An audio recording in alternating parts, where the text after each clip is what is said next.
mesmo máquinas fotográficas, mas que usávamos eram oferecidas pelos países socialistas, em particular a República Democrática Alemã, e era uma máquina prática, que era muito boa, de facto. As lentes e tudo.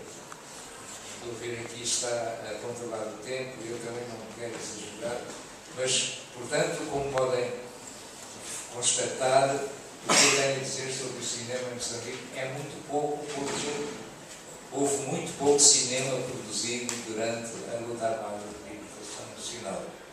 Mas depois cria-se um Instituto Nacional de Cinema e há uma outra perspectiva. Mas isso depois da independência.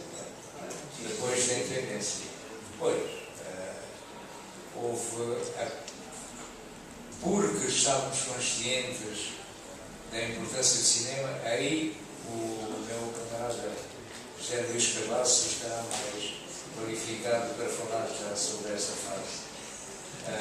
Mas foi que, rapidamente, criámos o Instituto Nacional de Cinema e foi nesse contexto que se começou a produzir o Puxa Canema, que tinha vários objetivos que permanecem até hoje: promoção da unidade nacional, mostrar aspectos para...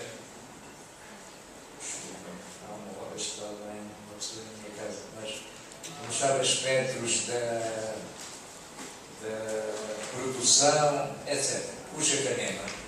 A maior parte entre vós já ouviu falar e sabe mais ou menos o que é esse programa, além de outros. Fizeram-se filmes sobre, por exemplo, Festival Cultural, etc. Mas o que eu gostaria de dizer é: não é possível, estamos a falar em registro, não é? Registro de imagens, mas não é registado por registar, para que essas imagens tenham um impacto. As da luta armada, já passou o tempo da luta armada, agora é só gravar, mostrar às pessoas como é que a luta decorreu e os sacrifícios que os guerrilheiros tiveram que suportar. Margaret já referiu até certo ponto, mas estava a tentar relacionar registro de imagem, produção de um filme e aquilo que aconteceu a 1 de setembro, aquela, como é que se chama? Riot em inglês. Tumulto. A televisão filmou alguns aspectos, imagens dispersas que foi apresentando ao longo dos dias. Agora, eu estava a pensar, um filme que situasse este acontecimento num contexto que permitisse às pessoas compreender isto que aconteceu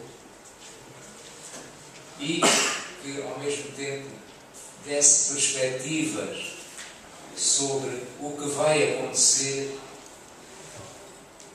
o que pode acontecer de mal e o que se pode fazer para evitar que esse mal aconteça.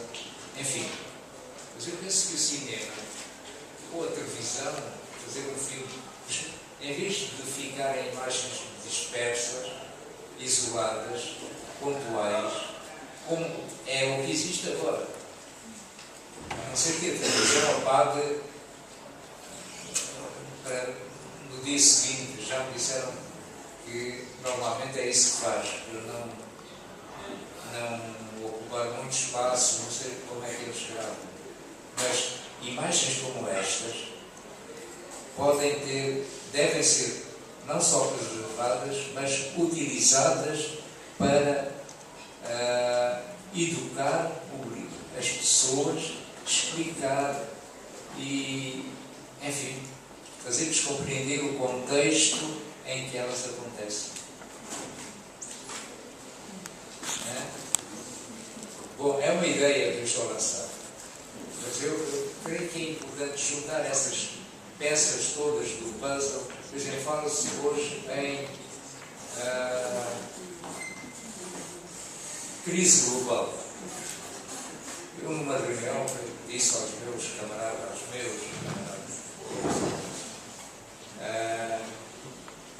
que o governo, seja quem for, não explica o que é essa coisa da crise global? Então, dei como exemplo uma crónica do Pedro Napu. Conhecem? É um cronista que escreve notícias. Um dia eu dizia, essa coisa do crise global, toda a gente fala, mas ninguém sabe o que é. Agora são os administradores que vão, são os governadores que vão falar dos distritos. São os administradores que vão falar aí nas localidades. O que é que eles vão dizer? O que é essa coisa da crise global?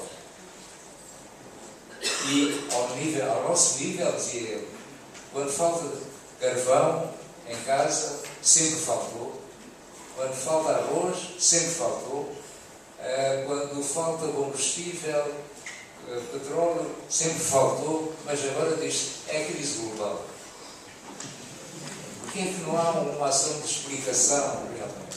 Por isso é que eu concordo completamente com isso que todos os jornais insistem sobre esse ponto. Não há explicação, não há comunicação entre o governo e a comunidade em geral. Obrigado.